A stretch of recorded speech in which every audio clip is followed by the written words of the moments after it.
Hola, este es el podcast de ATUC, el show que combina ciencia, economía, ambiente, tecnología y sociedad. La visión de ATUC es redefinir la relación entre la humanidad y la naturaleza.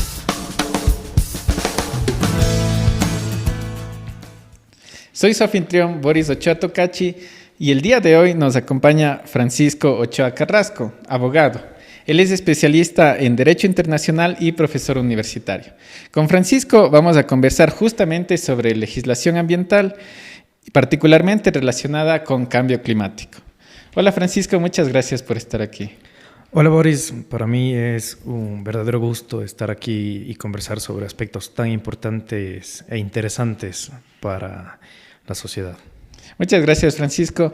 Cuéntanos un poco más de ti. ¿De dónde eres? ¿A qué te dedicas? ¿Cuál es tu experticia?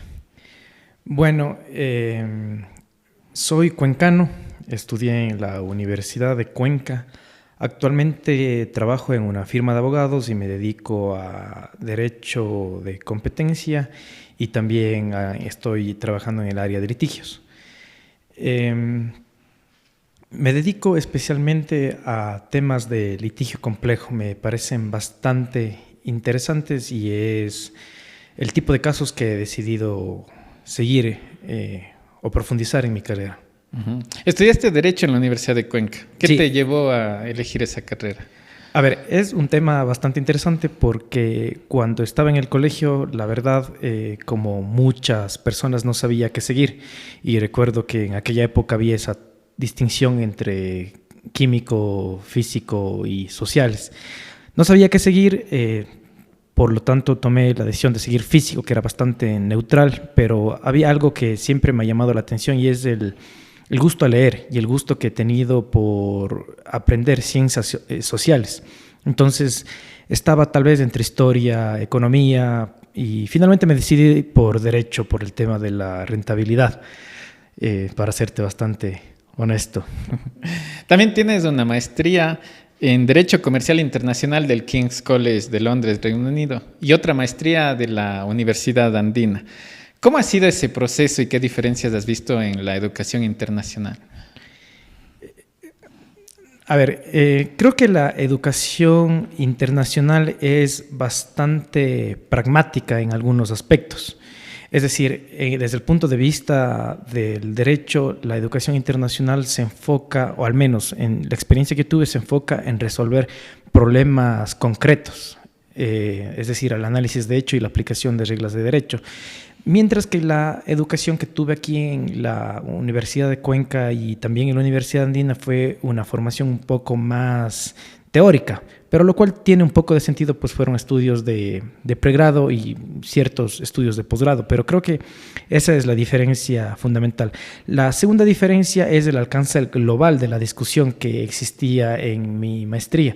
Mientras estaba en Inglaterra se estudiaba problemas grandes, problemas complejos, mientras que aquí se estudiaba problemas complejos en sí mismo, pero más con un alcance nacional o regional. Uh-huh. Creo que ahí viene esa importancia del derecho internacional, ¿no es cierto?, que justamente habías estudiado. Quería saber cuál es tu pasión y cómo esa pasión te ha influenciado en tu vida y trabajo profesional.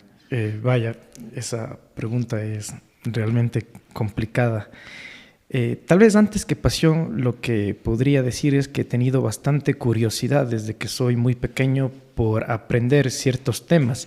Y esa curiosidad ha sido la que ha hecho que empiece a investigar algunos temas y tratar de profundizar y ver tal vez los fenómenos desde una perspectiva un poco más interdisciplinaria. Por ejemplo, en el caso del derecho, no solamente ver desde un punto de vista del dogma, de la ley, sino también de otros aspectos como la ciencia y fundamentalmente los fenómenos que rodean, más bien las variables que rodean a un fenómeno en particular.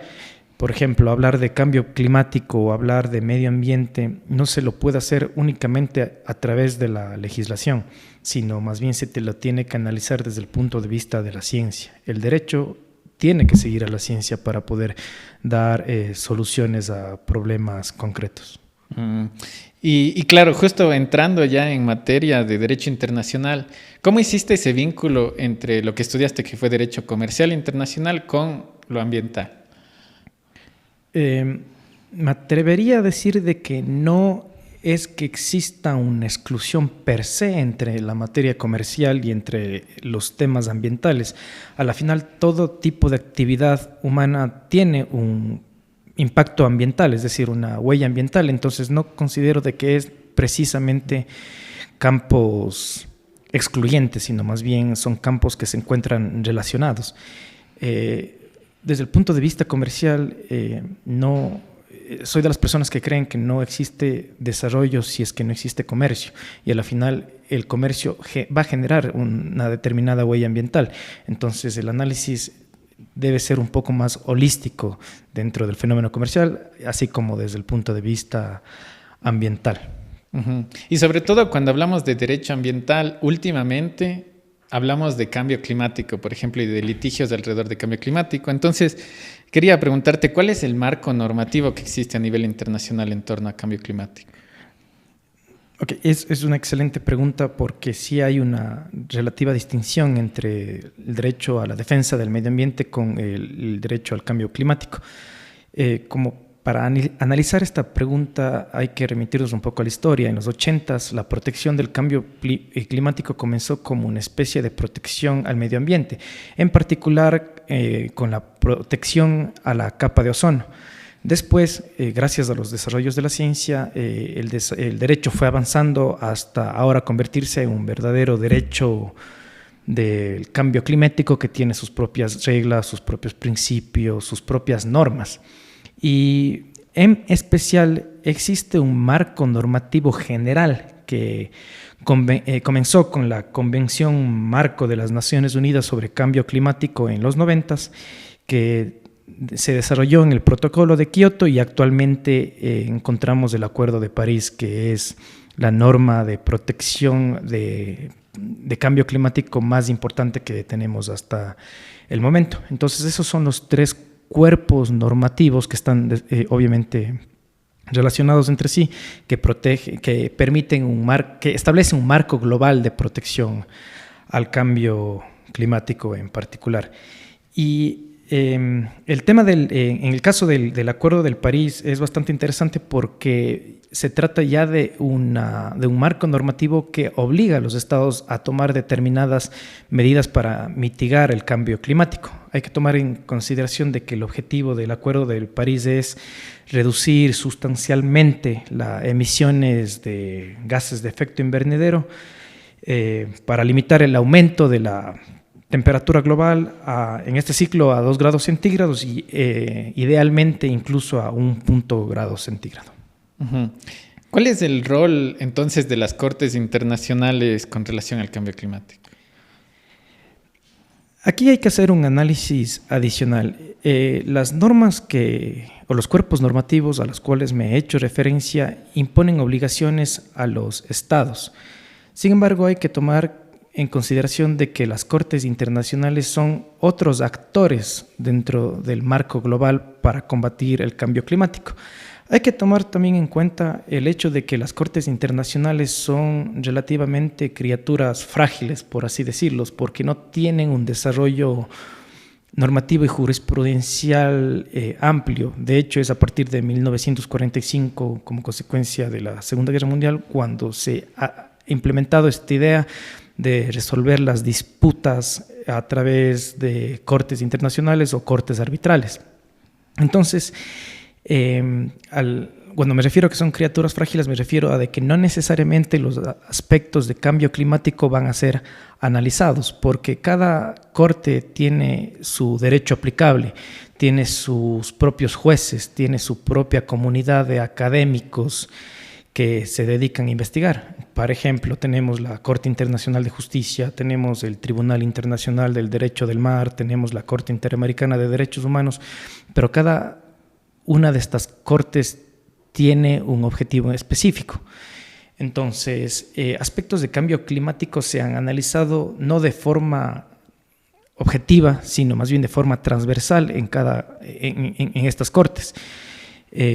Para ponerte un ejemplo, en el caso del Tribunal Europeo de Derechos Humanos, al igual que la Corte Interamericana de Derechos Humanos, se han analizado aspectos de cambio climático, pero relacionados con el derecho internacional de los derechos humanos. Es decir, cómo el cambio climático está afectando el derecho a la vida, cómo el cambio climático afecta el derecho a la salud, o el tema de traslado forzoso de personas, pero no se ha analizado como un objeto en sí mismo. Entonces, por eso es que existe una relativa intersección entre las cortes y entre el cambio climático. Asimismo, ciertos fenómenos de cambio climático también se pueden ver analizados frente a los tribunales internacionales de inversión, que tienen como objeto verificar si es que un Estado ha violado protecciones sustantivas que pueden estar contenidas en un tratado o convenio internacional. Del mismo modo, se puede analizar aspectos de cambio climático si es que existe un contrato tal vez de inversión entre un país y entre un inversor para esa protección. Entonces, en este caso en particular es bastante interesante porque sí existen aspectos de cambio climático justamente cuando los estados regulan ciertos aspectos de ejercicio obviamente de su poder soberano y regulan aspectos de cambio climático, pero resulta que esas medidas podrían afectar derechos que han sido consagrados en favor de los inversores en un tratado o en un contrato. Y aquí entra esta situación de que tenemos por una parte el principio fundamental de derecho, el pacta sunt servanda, y por otra parte la facultad del Estado de regular. Y es posible que exista un conflicto. ¿Cómo analizar estos aspectos? Tal vez desde un punto de vista de proporcionalidad. Francisco, según el programa de la ONU para el medio ambiente, los litigios climáticos representan, ellos dicen, una solución innovadora para enfrentar el cambio climático, y en la revisión global 2023 se habla de 2.180 demandas relacionadas con el clima. Y también ellos en el programa aseguran que este número sigue y seguirá aumentando. También hablan que los niños, los jóvenes, los grupos de mujeres, comunidades locales, los pueblos indígenas, entre otros, están asumiendo un liderazgo cada vez más importante en este tipo de litigios. Eso significa, según lo que tú nos dices, que, por ejemplo, cualquier empresa puede demandar un país puede demandar a otro país en contexto de cambio climático, o grupos organizados de personas pueden demandar a empresas o a países por efectos del cambio climático. Ok, esta pregunta va a depender exclusivamente del derecho aplicable al conflicto. El tema de cambio climático es un problema que abarca varias aristas. En efecto, si es que un Estado, por ejemplo, toma medidas para mitigar el cambio climático, pero resulta que esas medidas afectan un derecho, tal vez de un inversor, el inversor está en todo está legitimado para proponer una acción en contra del Estado al verse vulnerados sus derechos, siempre y cuando haya una protección de tal vez un tratado bilateral de inversión o un contrato de inversión suscrito por el Estado en favor del inversor. Esto no quiere decir también de que existan ciertas organizaciones que también puedan iniciar acciones en contra del Estado si es que el Estado no ha propuesto medidas para poder mitigar el cambio climático y resulta que estas medidas en efecto les hacen daño. Pero en este caso el derecho de fondo es probablemente que sea el derecho doméstico, no precisamente el derecho internacional. ¿Por qué? Porque cuando hablamos de derecho internacional lo fundamental es la legitimación. Y ese es uno de los aspectos más importantes para efectos de asumir jurisdicción por parte de un tribunal internacional. Por ejemplo, la Corte Internacional de Justicia, así como el Tribunal Internacional del Derecho del Mar, para iniciar alguna acción necesitan de legitimidad, y esa legitimidad viene dado por las organizaciones internacionales.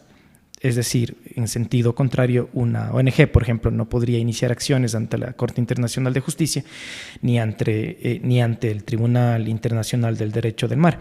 Sin embargo, esto no significa que no existan o que no puedan haber pronunciamientos. De hecho, hace un mes, en el 24 de mayo del 2024, el Tribunal Internacional del Derecho del Mar emitió la primera opinión consultiva relacionada a las obligaciones de los estados para mitigar el cambio climático, en especial cuando tiene efectos sobre el mar. Entonces, esta opinión consultiva provino justamente de una organización internacional que es la Comisión de Pequeños Estados Insulares, que es un órgano para efectos del derecho público internacional que tiene legitimidad para emitir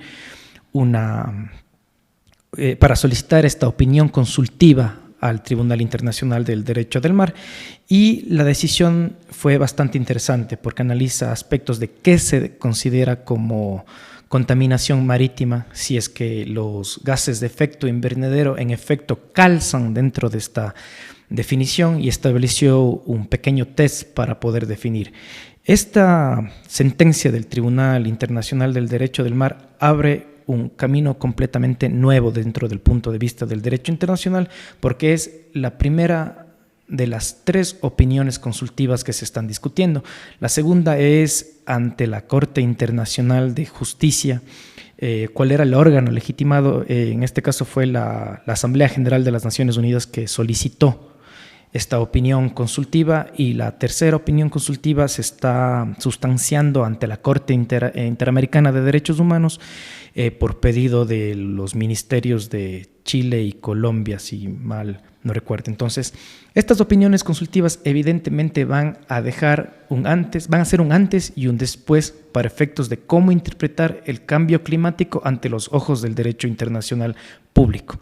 Pero esto obviamente en materia de derecho internacional público. Esto no quiere decir de que no puedan existir otros casos, como he manifestado, una eventual disputa de inversiones donde se van a considerar aspectos de cambio climático. Ajá. Entonces, si es que un país, digamos, que implementa medidas de mitigación o adaptación al cambio climático que afectan intereses comerciales de una empresa, pero al mismo tiempo, si no implementa medidas, puede producir impactos sobre la población o grupos de personas. Entonces, ¿cómo son o cuáles son esos desafíos o posibles soluciones que enfrentan los países al tratar de emitir regulaciones de mitigación o adaptación al cambio climático? Esa tal vez no es una respuesta que le corresponde exclusivamente al derecho, porque al final lo que va a hacer un tribunal, ya sea arbitral o un tribunal doméstico, es aplicar el derecho de fondo, de acuerdo a las circunstancias, pero desde un punto de vista tal vez extralegal, yo creo que se va a tener que analizar aspectos de proporcionalidad, hasta qué medida interviene o no interviene el Estado para mitigar y en qué medida afecta o no derechos legítimos, porque al final hay que tomar en consideración de que ciertas entidades como los inversores tienen legítimas expectativas, y de hecho han hecho inversiones justamente basándose en estas legítimas expectativas, que ya la jurisprudencia internacional en materia de inversiones ha determinado que en efecto la violación a las legítimas expectativas implica responsabilidad internacional del Estado. Entonces, no es una solución en blanco o negro, sino más bien viene a ser un tema bastante complejo. Bastante complejo porque hay varios actores que tienen intereses y derechos legítimos en esta situación. Lo que sí hay que tomar en consideración es de que si no se actúa en contra del cambio climático, no se va incluso a poder tener relaciones comerciales. Y eso es lo que dice la ciencia, y como decía al principio, desde mi punto de vista el derecho tiene que seguir a la ciencia. Uh-huh. ¿Conoces de algún caso entre países o entre corporaciones, por ejemplo, en derecho internacional que te haya impactado? Me imagino ahora estamos viendo un huracán que está en el Caribe, ha roto el récord porque es el huracán de categoría 5 que se ha producido más temprano en el año en todos los registros que existen. Entonces es como, por ejemplo, una isla-nación que puede tener su territorio inundado por aumento del nivel del mar, puede demandar a naciones que han producido mayor contribución al cambio climático, o como las naciones del Caribe que, por ejemplo, pueden tener impactos por un huracán, demandar a otras naciones o otras corporaciones que han producido o han tenido una influencia en el cambio climático. En teoría, podrían iniciar acciones. Sin embargo, aspecto legal tiene varias aristas. Una cosa es tener un derecho en el cual yo puedo ejercer, pero para efectos, desde un punto de vista muy técnico, de atribución de responsabilidad, ahí es donde se vuelve complejo, porque ¿cómo podemos determinar esa relación de causalidad con determinado país o con otro país? Porque al final para atribuir responsabilidad se tiene que estar más allá de cualquier duda razonable, o se tiene que cumplir todo un estándar probatorio. Uh-huh. Entonces, ¿Y qué casos, por ejemplo, tú conoces en donde se ha aplicado el derecho internacional en este contexto? Hay un sinnúmero de casos en donde ha habido aplicación de normas, más que nada de principios que han sido reconocidos en la costumbre internacional. Sin embargo, como manifestada, para mí el ejemplo más claro actualmente de aplicación de principios internacionales y de normas internacionales es esta sentencia de la opinión consultiva del Tribunal Internacional del Derecho del Mar, porque delimita ciertos aspectos, como he manifestado, como por ejemplo determinar qué es la contaminación ambiental. Asimismo, establece de que las determinaciones de hecho, porque al final un tribunal no solamente aplica el derecho, sino hace determinaciones de hecho. En el caso del tribunal ha indicado de que se tiene que tomar los estándares científicos. ¿Y en dónde están los estándares científicos?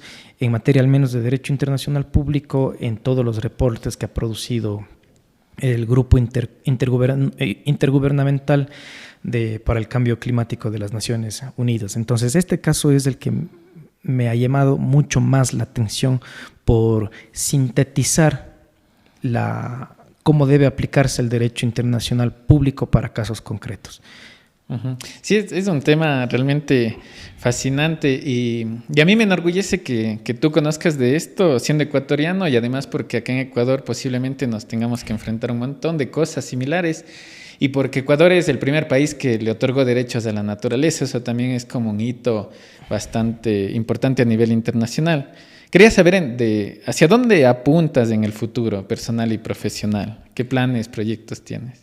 A ver, justamente como consecuencia de los problemas que existen por cambio climático, he decidido hacer un poco más de investigación y de divulgación de aspectos de derecho internacional público. ¿Qué quiero decir? A veces, obviamente no todas las universidades, pero se ha tomado en consideración de que el derecho internacional público es una materia como de relleno, y al final no, es una materia muy importante, la cual no se ha profundizado en algunos casos, en otros obviamente sí. Entonces, dicho lo anterior, lo que me gustaría es hacer mucho más divulgación de lo que significa el derecho internacional público y los aspectos prácticos del derecho internacional público, y fomentar el conocimiento de los eventuales efectos que puede tener el cambio climático y cómo, obviamente, con el derecho tratar de buscar una solución, específicamente a través de la justicia climática, porque sí es momento de atribuir determinadas responsabilidades a determinados estados por no tomar las medidas eficientes para combatir el cambio climático. Uh-huh. Desde tu experiencia, ¿cómo crees que podemos redefinir la relación entre la humanidad y la naturaleza? Ok, esta pregunta es mucho más compleja. Creo que más bien la historia es la que podría responder este aspecto, y en particular la macrohistoria, que nos enseña de que la cooperación entre los seres humanos es lo único que ha llevado a mover naciones, estados, comercio.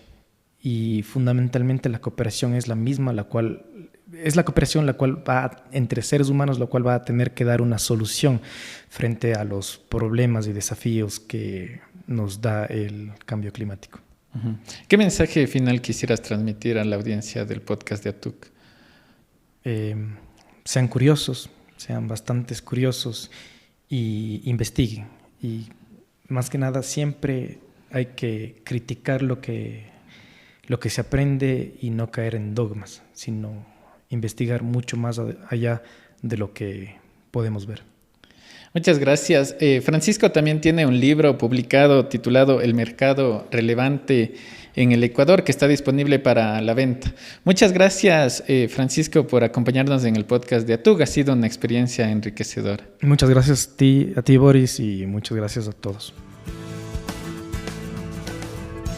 Este episodio del podcast de ATUG fue traído a ustedes gracias a ATUG Consultoría Estratégica. ATUG provee soluciones innovadoras a problemas ambientales y sociales usando y generando evidencia científica. No te pierdas los episodios del podcast de ATUG en nuestras plataformas. Estamos en SoundCloud, Evox, Spotify, Google Podcast, Apple Podcast y ahora también en YouTube.